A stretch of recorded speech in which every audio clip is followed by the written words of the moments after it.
Our first presenter of the night is a grade 12 student from Holy Rosary High School.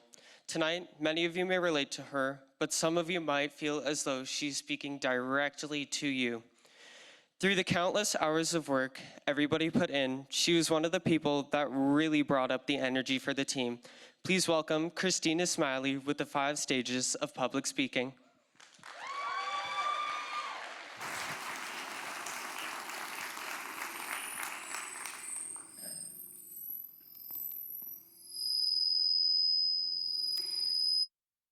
Is terrifying. Forcing someone to publicly speak is arguably the worst thing that you can do to someone. So I would like to start off by thanking Mrs. Washira for believing in me. In fact, some studies say that public speaking is feared more than death, which means at a funeral, more people would rather be in the casket than giving the eulogy. I personally go through 5 distinct emotional breakdowns. Stages, every time I have to give a speech. And if you've ever had to stand in front of a crowd and pretend you're not sweating through your shirt, you probably have too. So let's take a journey together through the 5 stages of public speaking. If you make it to the last stage, congratulations, you survived. Starting off, we have denial, otherwise known as the "it's fine, I've got plenty of time" stage, the most peaceful stage of public speaking. This is the part where you tell yourself, "I've got weeks to prepare, no rush, why stress now? The speech is weeks away, you're calm, you're confident, you're delusional." My dad asked me, "Have you started preparing yet?" "I'll start writing tomorrow. I work best under pressure." Famous last words. Instead of writing your speech, you do literally anything else. Organizing your sock drawer, binge watching the first 7 seasons of Game of Thrones, doom scrolling, fully aware of the impending doom, but choosing blissful ignorance. I might even open a blank Google Doc just to feel productive, but then immediately close it because I'll totally start tomorrow. I won't. And then suddenly tomorrow's today, and today is seriously close to panic mode. Denial was fun while it lasted, but now reality has punched you in the face. The speech is no longer weeks away, it's in days. You have next to nothing prepared, and what you do have prepared, you hate. And let's be honest, a working title does not count as a start, so your brain goes into full meltdown mode. How did this happen? You know exactly how it happened. Can I fake an emergency? Unlikely. What if I just disappear into the woods and let off the land? I don't know how to start a fire. You start Googling how to write a speech in 24 hours as if that's somehow easier than starting. You consider just winging it at this point, but then you remember you once tried to improvise a French class debate and ended up rambling about ducks for no reason in English. You accept your fate. It's time for the over-preparing stage. Welcome to the 3rd stage, where you overcompensate for all of your previous procrastination. You start researching, and by researching, I mean you spend hours reading random articles that have nothing to do with your speech. You've learned more about the history of coffee than you ever intended. Did you know the first coffee house in Europe opened in 1652? You do now. I'm not sure how that's relevant to my speech in public speaking, but I'm ready in case I ever go on Jeopardy! So you write your speech, then you rewrite it, then you read it again. You go to bed thinking, okay, I've got this, just to wake up at 2 a.m. in a cold sweat, add another paragraph, and obsess over the entire thing until your computer dies. You start practicing, but somehow you memorize your speech as if you're accepting an Oscar at the Academy Awards. But don't worry, I'm not Adrian Brody.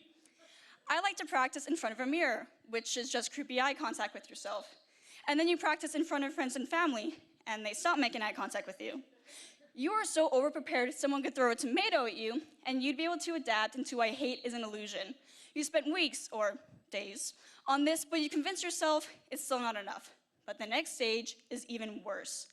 You prepped, you practiced, you planned, and now it's time for the worst stage of all, the blackout. I'm currently in this stage. Your hands are clammy, probably shaking, and for a split second, you wonder if this is what a heart attack is like. You improvise, and you're not even sure why you're going off script. You make awkward eye contact with someone in the front row, and you're convinced they know you have no idea what you're doing.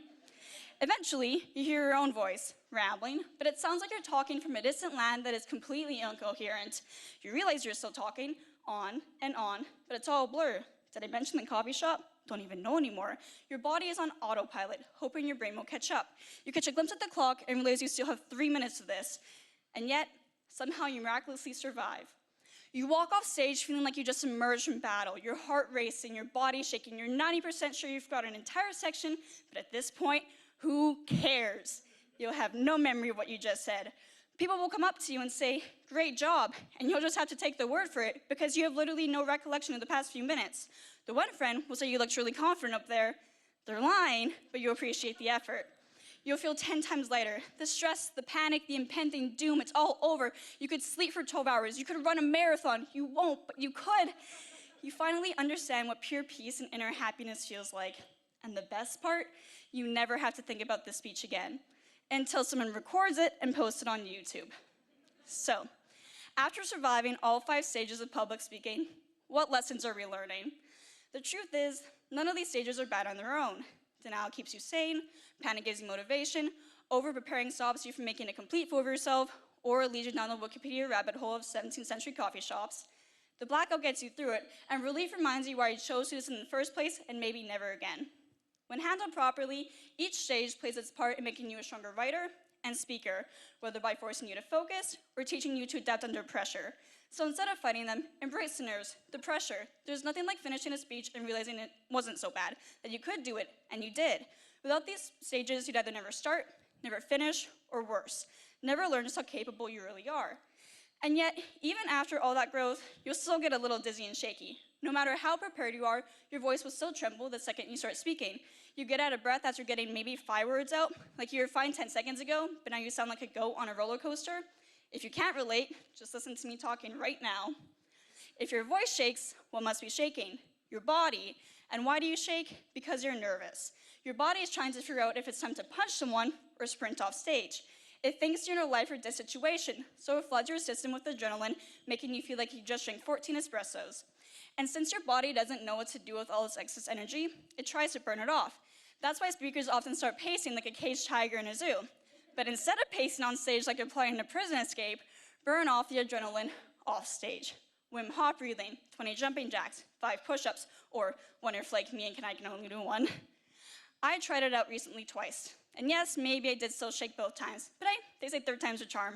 At least I hope so anyway. So here I am, holding a nervous pee and wiping nervous sweat off my forehead, trying to convince an audience that public speaking is rewarding.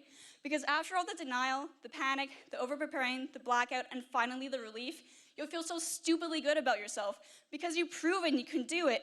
Use these stages to your advantage. So the next time you find yourself standing in front of a crowd, remember something Mark Twain said. There are 2 types of speakers, those who get nervous and those who are liars. So get up there, you got this. The hardest part is just starting. At the end of the day, you're the one with the microphone and people come to hear what you have to say. And one last thing, y'all have really great underwear on, by the way.